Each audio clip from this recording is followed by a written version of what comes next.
Hola, soy Isabel Online. Hoy quiero presentar una microayuda sobre el verbo gustar.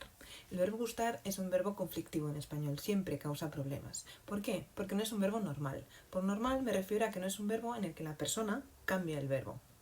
Por ejemplo, yo hablo, tú hablas, él habla. Es decir, ahí el verbo, la forma del verbo depende de la persona que hace esta acción.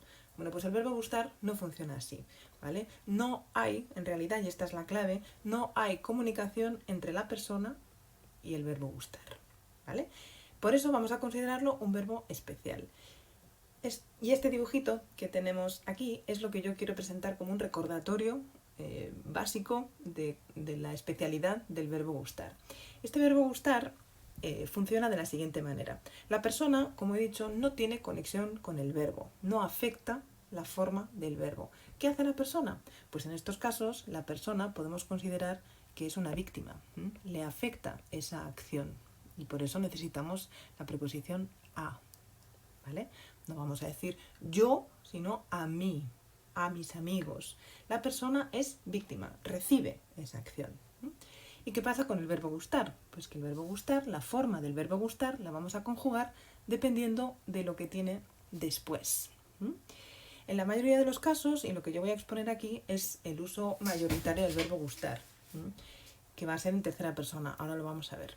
Como he dicho, la persona no decide el verbo. ¿Qué hace la persona en este verbo gustar? Bueno, pues solamente va a decidir qué pronombre vamos a utilizar. Es decir, si vamos a usar me, te, le, nos, os, les. Y esto es obligatorio. Este pronombre, esta pequeña palabrita, tiene que estar siempre para que funcione el verbo gustar.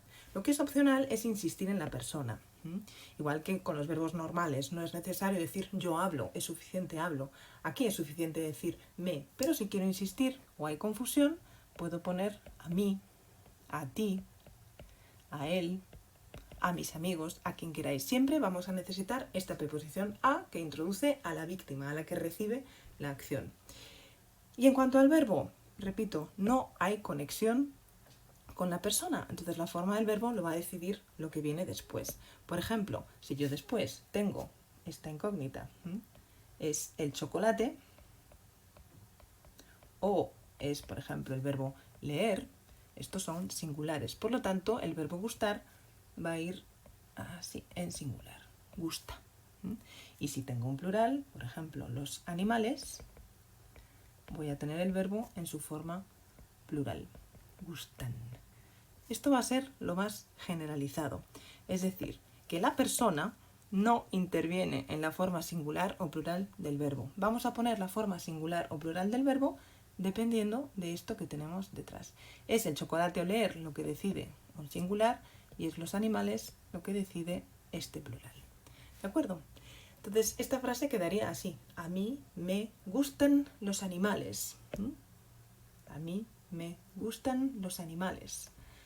A él le gusta leer. A nosotros nos gusta el chocolate. No hay comunicación entre la persona y el verbo. Esto que quede muy claro. Por ejemplo, si yo tengo mis amigos, voy a ponerlo primero así, de manera visual simple.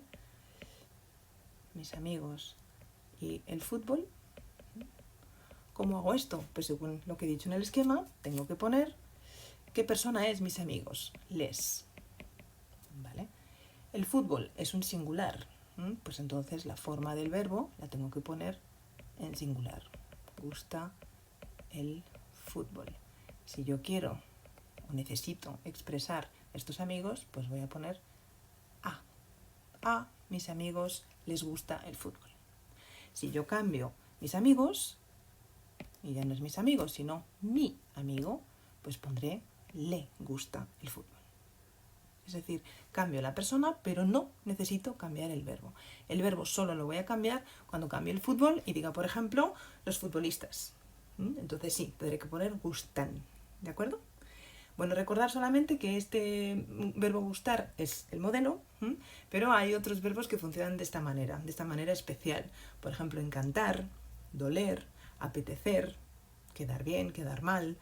¿De acuerdo? Esto se va aprendiendo y no tiene que cundir el pánico. Simplemente hay que recordar que la persona no tiene conexión con la forma del verbo. Bueno, pues esto es todo. Muchas gracias. Nos vemos en el próximo micro. No te olvides suscribirte, darme like o hacer algún comentario.